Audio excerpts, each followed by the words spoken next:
என்றால் ஒரு பெயர், சித்திரை என்பது ஒரு பெயர், கிளை என்பது ஒரு பெயர், இனிப்பு என்பது ஒரு பெயர், பாடுதல் என்பது ஒரு பெயர். ஆக ஒன்றன் பெயரை குறிப்பது பெயர் சொல். மாணவர்களே இதெல்லாம் நல்லா தெரிஞ்சுக்கணும். உங்க ஒவ்வொருவருக்கும் ஒவ்வொரு பெயர் இருக்கு. இப்ப என்னுடைய பெயர் சர்மா, அவங்க பெயர் நேரடி, இவங்க பெயர் மானசா, இப்படியெல்லாம் இருக்கு இல்லையா? ஆக என்ன, ஒன்றன் பெயரை குறிப்பது பெயர் சொல். நமக்கெல்லாம் எப்படி பெயர் இருக்கும், அதே போல ஒவ்வொரு பொருட்களுக்கும் எல்லாத்துக்குமே ஒரு பெயர் இருக்கு. இந்த பெயர்கள் எல்லாம் யார் வச்சாங்க? நம்மளுடைய முன்னோர்கள் வச்சாங்க. நம்ம முன்னோர்கள் வைத்த பெயரையே நம்ம காலகாலமாக சொல்லிக்கிட்டே வரோம். சரியா? அதற்கு அடுத்த வகுப்பிலே நம்ம என்ன பார்க்க போறோம்னா காரண பெயர், விடுகுறி பெயர் அப்படிங்கிறத பார்க்க போறோம்.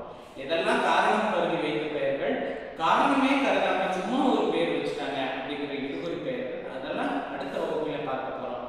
இந்த பெயர் சொற்களை எத்தனை வகையா இருக்கு அப்படின்னா மொத்தம் 6 வகையா இருக்கு மாணவர்களே.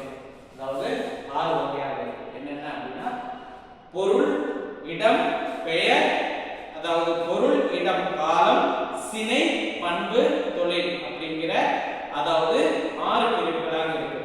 இங்க பாருங்க, மரம், பொருள், இடம், காலம், சினை, குணம். குணம் அப்படின்னு சொல்லலாம், இதற்கு பண்பு பெயர் என்று சொல்லலாம். தொழில்,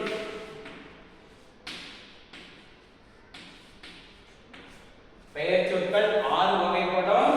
பொருட்பெயர், இடப்பெயர், காலப்பெயர், சினை பெயர், பண்பு பெயர், தொழில் பெயர் இப்படின்னு இருக்கு மாணவர்கள். சரிங்களா? பார்க்கலாம்.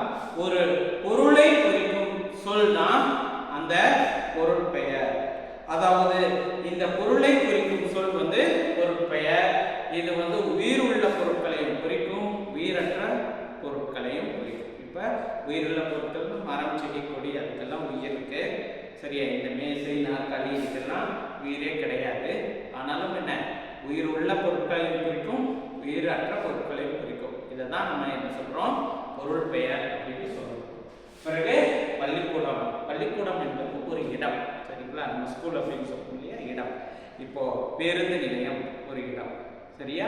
பிறகு மதுரை ஒரு இடம், கோயம்புத்தூர் ஒரு இடம், சிதம்பரம், டெல்லி இதெல்லாம் ஒரு இடத்தை குறிக்கக்கூடிய சொல். ஆகவே இதெல்லாத்தையுமே நம்ம என்னன்னு சொல்றோம், இடப்பெயர் என்று சொல்லுகிறோம்.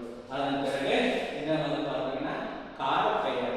சித்திரை, வைகாசி, ஆனி, ஆடி, ஆவணி, ஜனவரி, பிப்ரவரி, போன வாரம், இந்த வாரம், அடுத்த வாரம் இப்படின்னு, இன்றைக்கு, நாளைக்கு இப்படின்னு காலத்தை சொல்லக்கூடியது எல்லாமே காலப்பெயர். பிறகு கிளை அப்படின்னு சொல்றோம், அது சினை பெயருக்கு கிளை வரும். அதாவது சினை பெயர் அப்படின்னா என்ன அப்படின்னா ஒரு பொருளினுடைய உறுப்பை குறிப்பது சினை பெயர் அப்படின்னு நம்ம சொல்றோம். அதாவது இப்ப நம்ம மனிதர்கள் அப்படின்னு நம்ம உடம்பு இருக்கு, கை அப்படிங்கிறது ஒரு சினை, கால், மூக்கு, வாய் ஒரு சினை. சரி, ஒரு பொருளினுடைய அதனுடைய பார்ட்ஸ், அதனுடைய உறுப்பை குறிப்பது தான் என்ன பெயர் அப்படின்னு சொல்றோம், சினை பெயர் அப்படின்னு சொல்றோம். இப்ப கிளை என்றால் என்ன, மரம் என்பது ஒரு பொருள், அந்த மரத்துல ஒரு பகுதி, ஒரு பார்ட் தான் கிளை என்பது. ஆக அது என்னன்னு சொல்றோம், சினை பெயர் என்று சொல்கிறோம். அதன் பிறகு இனிப்பு. இனிப்பு அப்படின்னு சொல்றோம். இனிப்பு அப்படிங்கிறது இடத்திற்கு கீழே வரும் அப்படின்னா குணப்பெயர்ல வரும். அதாவது சுவைகள், ஒரு சுவைகள், இனிப்பு, புளிப்பு, கார்ப்பு, கசப்பு, உவர்ப்பு, துவர்ப்பு, இது போன்ற சுவை வகைகள். பிறகு வட்டம், பிறகு இது போன்ற வடிவ வகைகள், செவ்வகம், சதுரம், இது போன்றெல்லாம் சொல்றோம்.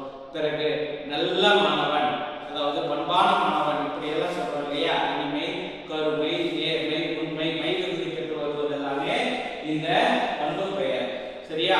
இது இப்படி வரும். பிறகு பாடுதல் அப்படிங்கிறது தொழில் பெயர். தொழில் பெயர் அப்படின்னா என்ன அப்படின்னா ஒரு வினையை